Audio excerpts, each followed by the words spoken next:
I was sipping coffee on my porch when the roar of machinery shattered the morning calm. For a split second, I thought it was just a tractor rumbling down the road, but then I saw it, a yellow bulldozer tearing through my cornfield, snapping stalks like they were nothing. My heart sank. Standing behind the beast was Linda Haverford, arms crossed, khakis pristine, smirking like she just won a war. Linda, the HOA president who ruled our neighborhood like a tyrant, who once fined me for a slightly chipped fence post. This time, she'd gone too far. I bolted outside, boots half-tied, yelling over the engine's growl, demanding to know what she thought she was doing.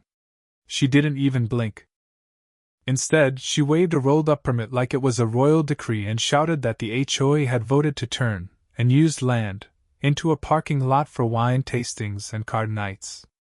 I told her this was my land, not HOA property, pointing to the no trespassing signs I'd hammered into the ground years ago.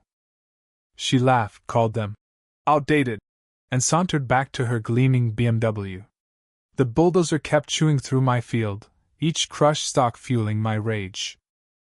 This wasn't just a field to me. It was my father's legacy, where he'd planted crops with his own hands. More than that, it was leased to the Department of Homeland Security, a secret I'd kept from everyone, even my neighbors. Years ago, they needed a quiet patch for fiber lines and satellite relays, and my cornfield was the perfect cover. Hidden in plain sight, it was a low-key operation I'd sworn to protect. Now, Linda's arrogance was threatening to unravel it all.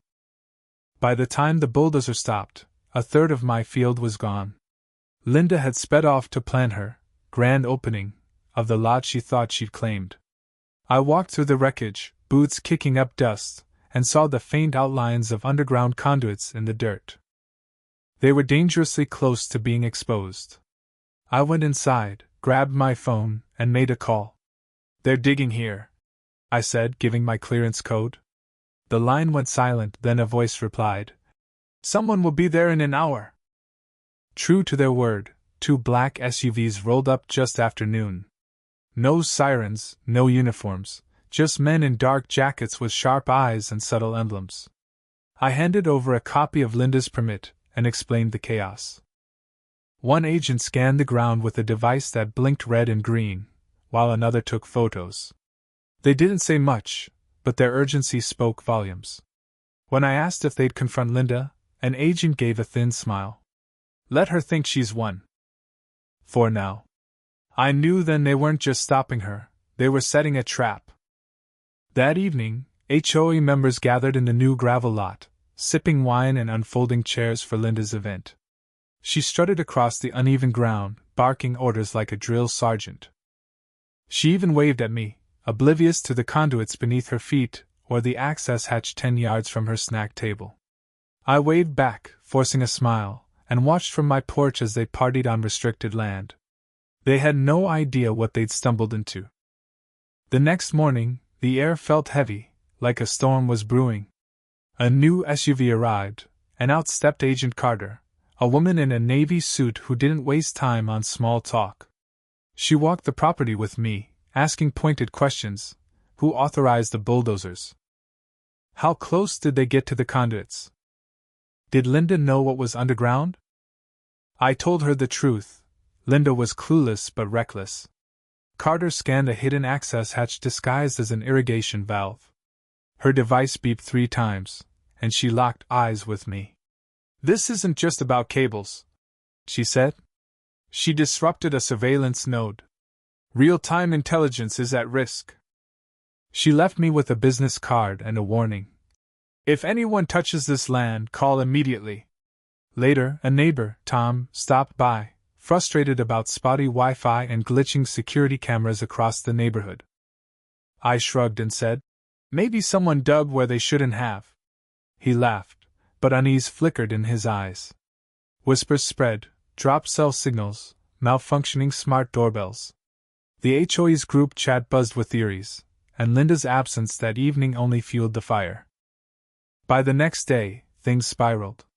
Homeland agents returned, scanning the lot and snapping photos. A small crowd of neighbors gathered, murmuring about buried secrets or environmental violations. Linda stormed in, pearls gleaming, demanding answers. The agents flashed IDs and told her she'd trespassed on restricted property. She laughed it off, waving her permits, but her bravado crumbled when they pointed out inconsistencies, wrong parcel numbers, approvals dated after the demolition.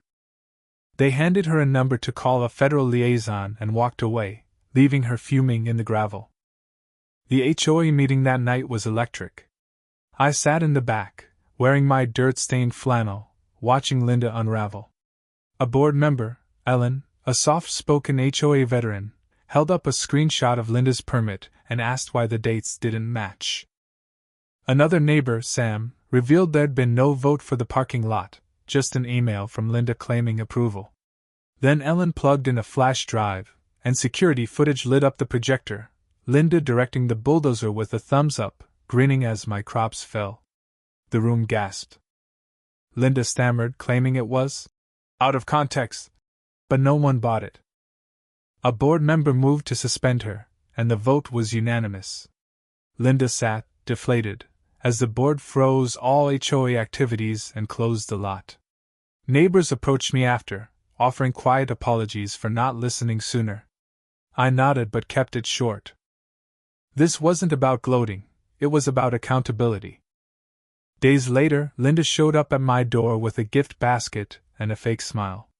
"Let's settle this like neighbors," she said, hinting at connections who could fix permits and make reports disappear. I pulled out my phone, revealing the recorder I'd been running. Her face twisted, and she stormed off. I sent the recording to Agent Carter, along with county records I'd dug up, 3 permits tied to Linda with forged signatures and altered dates. This wasn't her first scheme. The gravel lot was soon taped off with federal banners, guarded by agents. The HOA's message board erupted with panic about legal fallout. The board distanced itself from Linda, launching an audit of her actions. Her house went dark, curtains drawn, car hidden in the garage. Word spread she'd hired a lawyer, but it was too late.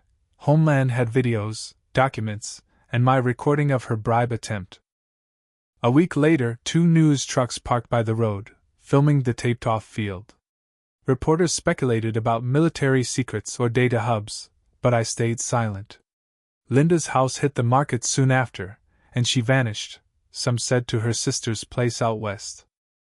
The neighborhood grew quiet, the HOA's newsletters, now short and honest, focused on real issues like potholes, not power grabs.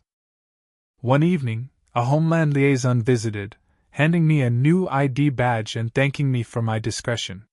He said the case had gone deep enough to ensure it wouldn't happen again. I wrote an anonymous letter to the local paper, titled, "The Cost of Overstepping," about a man's cornfield and a neighbor who thought she could rewrite boundaries. It spread widely, sparking nods of respect from folks in town. The field was restored by contractors who treated it like hallowed ground, replanting soil layer by layer. The corn sprouted again, hiding secrets once more. At a small gathering hosted by Homeland, neighbors like Tom and Ellen thanked me for standing firm.